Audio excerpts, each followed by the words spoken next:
7 సంవత్సరాల లోపు శిక్ష పడగలిగిన నేరాలు ఉంటే వారిని అరెస్ట్ చేయకుండా గతంలో 41 సిఆర్పిసి అని ఒక సెక్షన్ ప్రకారంగా నోటీస్ ఇచ్చేవాళ్ళు.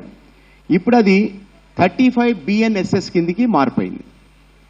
దాని ప్రకారం ఏంటంటే ఎవరి మీదైతే ఆరోపణలు ఉన్నాయో అతనికి సంబంధిత ఐఓ ఒక నోటీస్ ఇస్తాడు. అయ్యా, నీ మీద ఈ విధంగా ఆరోపణలు చేస్తూ ఒక దరఖాస్తు వచ్చింది, దానికి ఎఫ్ఐఆర్ చేయడం జరిగింది.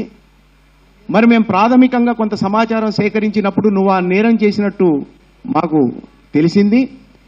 మరి దీని మీద నువ్వేం చెప్తావో చెప్పు అని చెప్పి అతను ఎక్స్ప్లెనేషన్ అడుగుతారు. వితిన్ 3 days నీ ఎక్స్ప్లెనేషన్ సబ్మిట్ చేయమని చెప్పి అడుగుతారు. ఆ సంబంధిత వ్యక్తి ఆ నోటీస్ తీసుకున్నాక 3 రోజుల్లోపు తనకు తెలిసిన అంశాలు, మిగతా అంశాలు ఏమేమి ఉంటాయో అవన్నీ కూడా పేపర్ మీద పెట్టి ఆ కన్సర్న్ ఐఓకి సబ్మిట్ చేస్తాడు.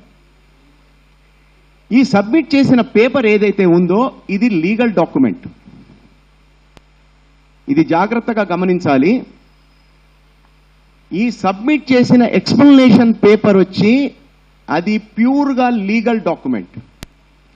ఎందుకు లీగల్ డాక్యుమెంట్ అంటే నీ ఇన్వెస్టిగేషన్లో భాగంగా నువ్వే ఎక్స్ప్లెనేషన్ ఇవ్వమని అడిగావు ఆన్ పేపర్ మీద నోటీస్ ఇచ్చి, అందుకు అతను ఎక్స్ప్లెనేషన్ ఇచ్చాడు.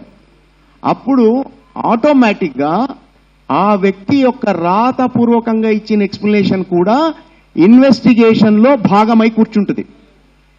ఇది అందరు గుర్తించాల. కానీ చాలామంది అధికారులు దీన్ని నెగ్లెక్ట్ చేస్తున్నారు. వీళ్ళు ఏం చేస్తారంటే ఛార్జ్షీట్లో రాస్తారు, కోర్టులో ఫైల్ చేసేటప్పుడు ఛార్జ్షీట్లో రాస్తారు, నేను ఆ వ్యక్తికి ఫలానా సెక్షన్ ప్రకారంగా నోటీస్ ఇచ్చాను, అతను నాకు ఎక్స్ప్లెనేషన్ సబ్మిట్ చేశాడు, కానీ అది జెన్యూన్గా నాకు అనిపించలేదు అంటాడు. నీకు కాదు జెన్యూన్గా అనిపించాల్సింది, అది కోర్టులో జడ్జి గారికి అనిపించాలి. జడ్జి గారి ఉద్యోగం నువ్వు చేస్తే ఎలాగా?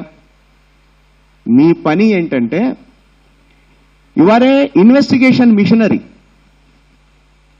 నువ్వు సాక్ష్యాలు సేకరించి ఇగో ఇది విషయం అని కోర్టుకు చెప్పటమే పోలీస్ పని. అంతే తప్ప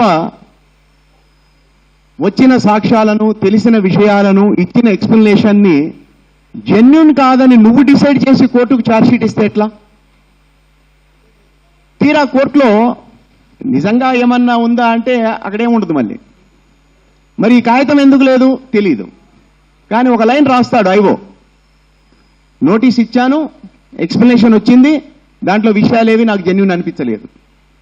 కాబట్టి దయచేసి ఎవరైతే ఐఓలు ఉన్నారో ఇది కరెక్ట్ పద్ధతి కాదు. మీరు వాళ్ళని ఇన్వెస్టిగేషన్లోకి పిలిచి ఇన్వెస్టిగేషన్లో ఇన్వాల్వ్ చేసి లీగల్ డాక్యుమెంట్ని కోర్టుకు సబ్మిట్ చేయకపోవటం అనేది చాలా తప్పు. దీన్ని సరిచేసుకోవాల్సిన అవసరం ఉంది.